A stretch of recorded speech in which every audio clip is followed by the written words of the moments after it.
कृष्ण कन्हैया पीछे हैं। जैसे ही भीष्म पितामह ने अर्जुन को देखा है, कहते हैं कि वो टेढ़ी टांग वाला है कहाँ, वो छलिया कहाँ है, वो चितचोर कहाँ है जो सबका चित चुरा लेता है, कहाँ है वो छलिया। तुम्हारा अर्जुन कहते हैं कि वो है यहीं पर, वो यही है, तुम कहाँ है? मैं उसी के लिए रुका हूँ, क्योंकि मुझे इच्छा मृत्यु का वरदान है और मैं चाहता हूँ कि जब मैं इस दुनिया से जाऊँ, अपना प्राण त्यागूं, तो वो बंसी वाला मेरे सामने खड़ा हो। प्रेम से बोलो, कहाँ है वो चितचोर।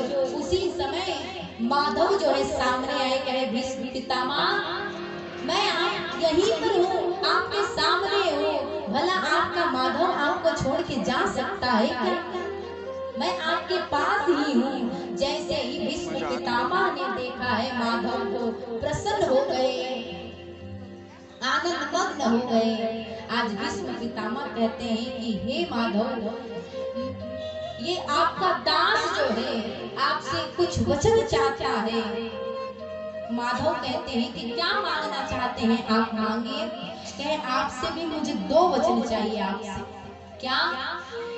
कि सर्वप्रथम वचन तो ये दीजिए, वरदान ये दीजिए कि मेरी एक कन्या है और वो कन्या बहुत पढ़ी लिखी है, और कन्या जब पढ़ी लिखी है तो उसके योग्य वर भी तो चाहिए, क्योंकि कन्या पढ़ी लिखी है। और कहीं अनपढ़ मुझे दामाद मिल गया तो फिर मेरी कन्या और दामाद का बनेगा नहीं। प्रेम से बोलो, क्यों? जब आप लोग अपने पुत्रों की शादी करते हो, अपनी कन्या की शादी करते हो, आपकी जो पुत्री है वो कहीं ज्यादा पढ़ी लिखी रहती है, तो क्या ढूंढते हो कि हमारा दामाद भी पढ़ा लिखा हो, हमारा दामाद भी नौकरी वाला हो, तभी तो जोड़ी जमेगी ना। और कहीं कन्या जो है डॉक्टर हो, दामाद जो है अंगूठा छाप है, तो फिर जमने वाला नहीं है, आपस में बनने वाला नहीं है। फिर 1 महीने में लाओ डिवोर्स का कागज साइन करो और तलाक। फिर कन्या जो है अपने मायके में जाके रह रही है और लड़का जो है अलग। तो जैसी कन्या हो वैसा वर भी तो होना चाहिए। तो महाराज सभी आश्चर्यचकित हो गए कि इनका तो विवाह ही नहीं हुआ है, कन्या कहाँ से आ गई? तो सूत जी महाराज कहते हैं कि हे सनकादिक ऋषि, ये भीष्म पितामह कन्या किसको बता रहे हैं? अपनी बुद्धि को अपनी कन्या बता रहे हैं। और भीष्म पितामह को इतना ज्ञान था, इनकी बुद्धि में इतना ज्ञान था, किसके योग्य सुयोग्य वर नहीं मिल रहा था। तो कौन है? केवल ठाकुर जी है उसके लिए योग्य। तो मेरी बुद्धि रूपी कन्या के साथ आप पानी ग्रहण करिए, अपने चरणों की दासी बना लीजिए। पहला वचन मैं ये मांगता हूँ, वरदान ये मांगता हूँ। भगवान ने बुद्धि रूपी कन्या के साथ पानी ग्रहण किया है। और दूसरा वचन जो है भीष्म पितामह मांग रहे हैं, क्या?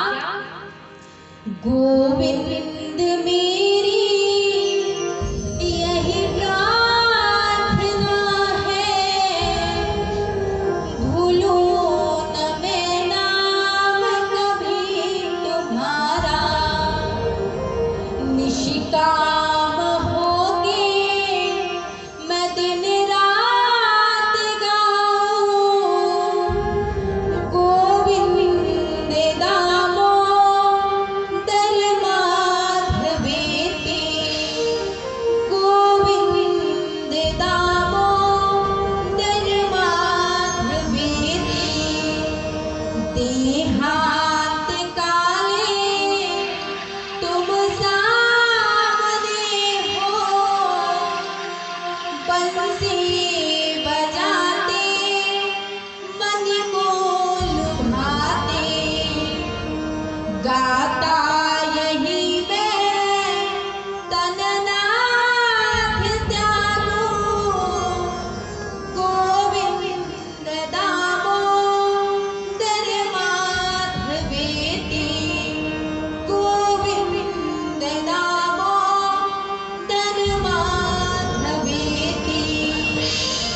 नाता भला क्या दरमाधवेति गोविंद दामोदर माधवेति। हे भगवान, जीवन पर्यंत आपका गुणगान मैं तो भूला नहीं, लेकिन आप इतनी कृपा करो, करुणा करो कि मरने के बाद भी आपका स्मरण मैं निरंतर करता रहूं, आपका गुणगान करता रहूं, आपकी भक्ति को गाता रहूं। ये वरदान आप हमें दीजिए प्रभु।